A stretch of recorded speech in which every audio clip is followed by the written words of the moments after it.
Assalamualaikum warahmatullahi wabarakatuh. Perkenalkan, nama saya Finrianti Abobigu dari kelas B, Prodi Sistem Informasi, jurusan Teknik Informatika, Fakultas Teknik Universitas Negeri Gorontalo.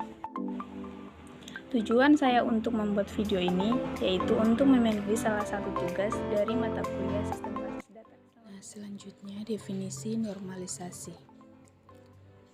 Normalisasi adalah suatu teknik yang menstrukturkan atau memecah atau mendekomposisi data dalam cara-cara tertentu untuk mencegah timbulnya permasalahan pengolahan data dalam basis data.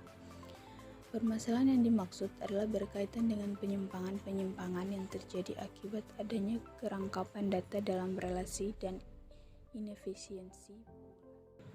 Kemudian, proses normalisasi menghasilkan relasi yang optimal. Yang pertama, memiliki struktur rekord yang konsisten secara logik. Yang kedua, memiliki struktur rekord yang mudah untuk dimengerti. Yang ketiga, memiliki struktur rekord yang sederhana dalam pemeliharaan. Dan yang keempat, memiliki struktur rekord yang mudah untuk ditampilkan kembali untuk memenuhi kebutuhan pemakaian. Yang kelima, minimalisasi kerangka data guna meningkatkan kinerja sistem. Beberapa level yang biasa digunakan pada normalisasi. Yang pertama, bentuk normal pertama. Yang kedua, bentuk normal kedua. Yang ketiga, bentuk normal ketiga. Keempat, bentuk normal boycott. Bentuk normal keempat.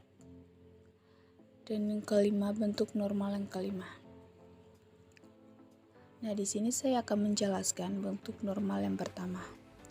Bentuk normal yang pertama, yang tahap pertama terpenuhi jika sebuah tabel tidak memiliki atribut bernilai banyak atau lebih dari satu atribut dengan domain nilai yang sama.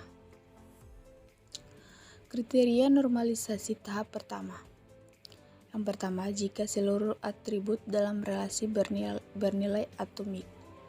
Dan yang kedua, jika seluruh atribut dalam relasi bernilai tunggal. Yang ketiga, jika relasi tidak memenuhi set atribut berulang.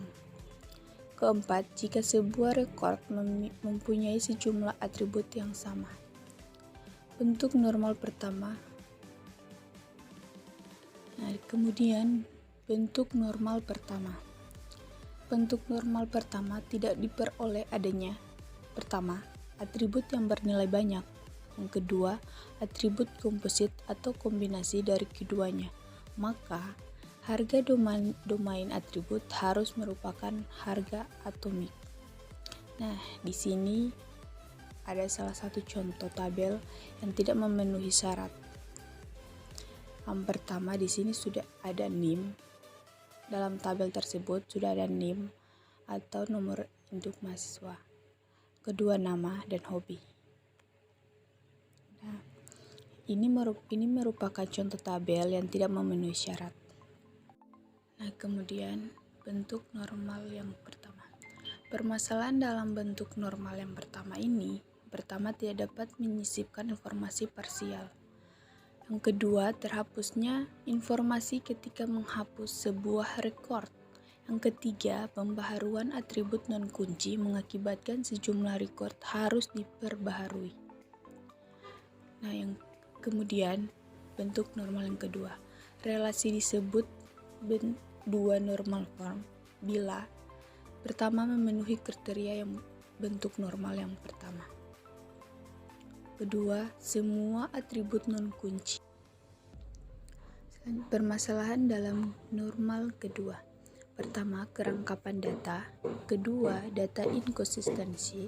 Yang ketiga, proses pembaruan tidak efisien. Yang keempat, penyimpangan pada saat penyisipan, penghapusan, dan pembaharuan.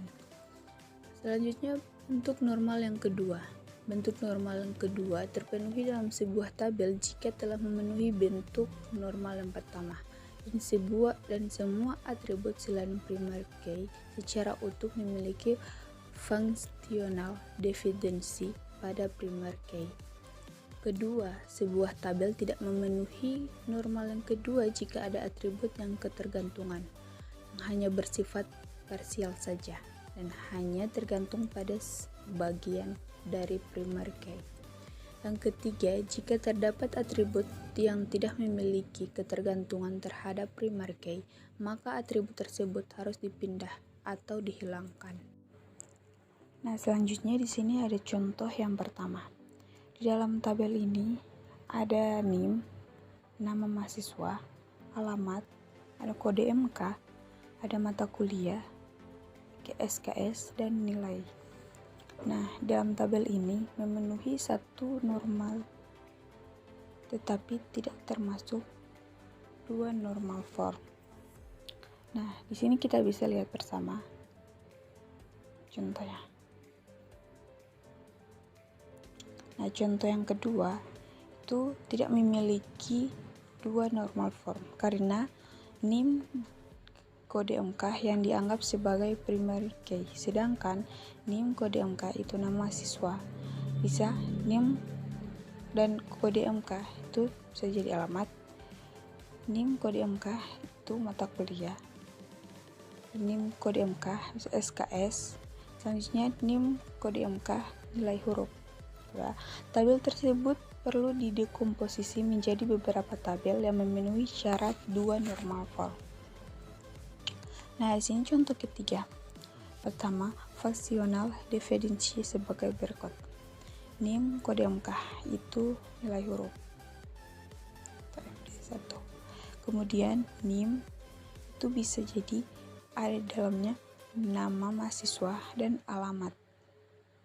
Ketiga, kode MK, mata kuliah dan SKS. Sehingga FD1 itu NIM kode MK nilai huruf, bisa jadi tabel nilai.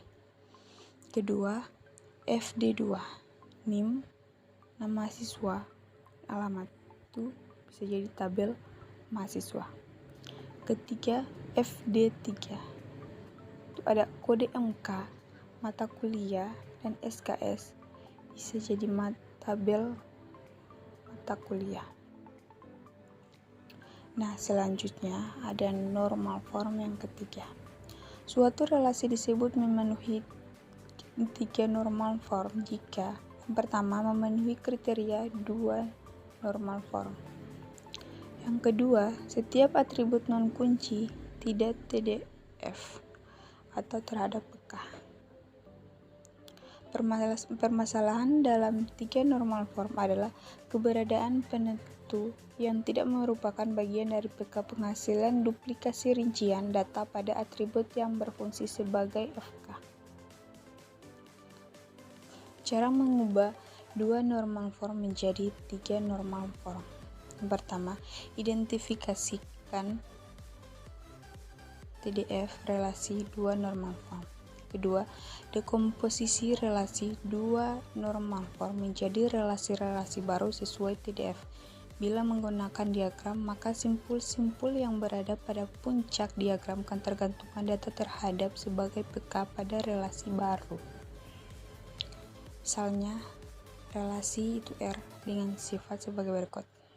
Nah, sini bisa dilihat R sama dengan ABC dengan PK adalah A.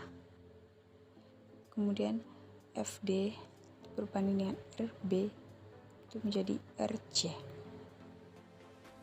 Maka R perlu didekomposisi menjadi A, R1 itu BC.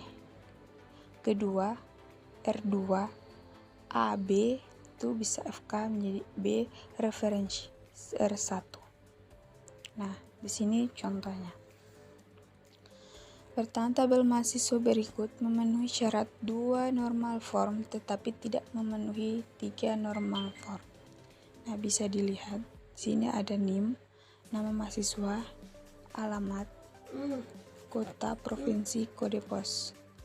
Kedua, karena masih terdapat atribut non-primary key, yakni kota dan provinsi yang memiliki ketergantungan terhadap atribut non-primary key yang lain, yakni kode pos. Kode pos itu kota dan provinsi. Nah, contoh kedua. sehingga tabel tersebut perlu didekomposisi menjadi mahasiswa. Itu di dalamnya NIM, nama mahasiswa, jalan, dan kode pos. Kedua, kode pos. Dalam itu ada kode pos.